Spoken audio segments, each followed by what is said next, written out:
Good morning students. आज हम लोग रसखान कवि का तीसरा सवैया पढ़ेंगे। इसमें कवि ने बताया है गोपियाँ जो श्री कृष्ण से अनन्य प्रेम करती हैं, अपार प्रेम करती हैं, और श्री कृष्ण जब गोपियों को छोड़कर मथुरा चले जाते हैं, गोपियाँ श्री कृष्ण के वियोग में दुखी रहती हैं। वो श्री कृष्ण को याद रखने के लिए श्री कृष्ण द्वारा किए गए सारे कार्यों को करने को तैयार होती हैं, किंतु श्री कृष्ण की बांसुरी को अपने से दूर रखना चाहती हैं।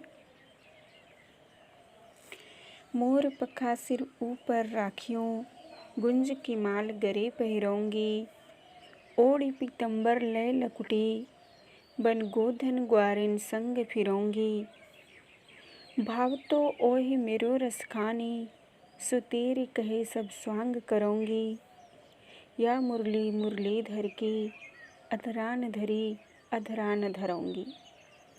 मोर पखा यानी श्री कृष्ण अपने मस्तक पर, अपने मुकुट में मोर पंखों को धारण करते हैं। गुंज की माल, गुंजों की माला पहिरोंगी माने पहनूंगी, गरे माने गले में। पीतंबर यानी श्री कृष्ण जो पीला वस्त्र धारण करते हैं। लकुटी माने लाठी। गोधन एक प्रकार का गीत संगीत होता है। फिरोंगी माने घूमूंगी। भातो माने अच्छा लगना। स्वांग माने अभिनय। मुरलीधर यानी बांसुरी को धारण करने वाला अर्थात श्री कृष्ण को कहा गया है। अधरान माने होठों पर। अधराना माने होठों पर नहीं। धरूंगी माने धारण करूंगी। देखिए, मोर पखा सिर ऊपर राखियों, गुंज की माल गरे पहिरोंगी। कवि कहते हैं कि एक गोपी अपनी सखी से या दूसरी गोपी से कहती है कि हे सखी, श्री कृष्ण के लिए मैं अपने सिर पर मोर पंखों का बना मुकुट भी धारण करूंगी और गले में गुंजा की माला भी पहनूंगी या गुंजा की माला भी धारण करूंगी। ओढ़ पीतंबर लय लकुटी, बन गोधन ग्वारिन संग फिरूंगी। मैं पीतांबर ओढ़कर, हाथ में लाठी लेकर, गोधन गीत गाते हुए ग्वाल बालों के साथ एक स्थान से दूसरे स्थान पर घूमूंगी, विचरण करूंगी।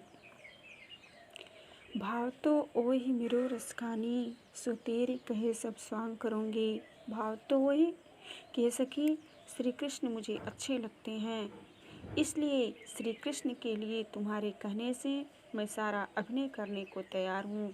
सारे स्वांग करूँगी, सारे अभिनय कर लूँगी।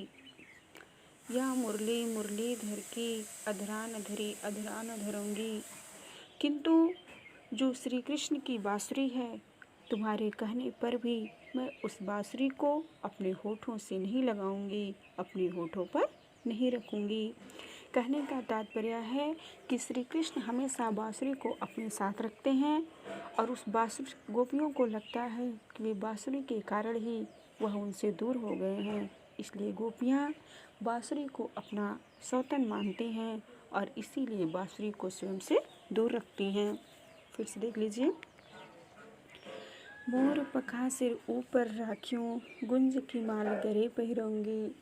कवि कहते हैं कि एक गोपी अपनी सखी से या दूसरी गोपी से कहती है कि सखी, श्री कृष्ण के लिए तुम्हारे कहने से मैं अपने सिर पर मोर पंखों का बना मुकुट पहनूंगी और गले में गुंजा की माला भी धारण करूंगी या पहन लूंगी। ओढ़ पीतंबर लय लकुटी, बन गोधन ग्वारिन संग फिरूंगी। मैं पीतांबर ओढ़कर, हाथों में लाठी लेकर, गोधन गीत गाते हुए ग्वाल बालों के साथ एक स्थान से दूसरे स्थान पर भी घूमूंगी, विचरण करूंगी।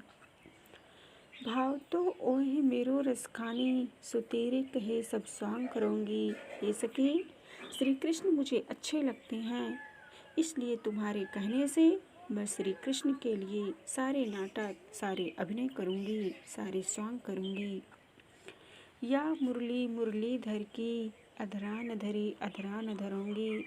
किंतु जो श्री कृष्ण की बांसुरी है, वह तुम्हारे कहने से भी मैं अपने होठों पर नहीं लगाऊंगी, अपने होठों का स्पर्श नहीं कराऊंगी। कहने का तात्पर्य है कि गोपियाँ श्री कृष्ण की बांसुरी को अपना सौतन मानती हैं। उन्हें ऐसा प्रतीत होता है कि श्री कृष्ण बांसुरी के कारण ही उनसे अलग हो गए हैं, उनसे दूर हो गए हैं। इसलिए वे बांसुरी को भी अपने से दूर रखना चाहती हैं, बांसुरी को अपना स्पर्श नहीं कराना चाहती।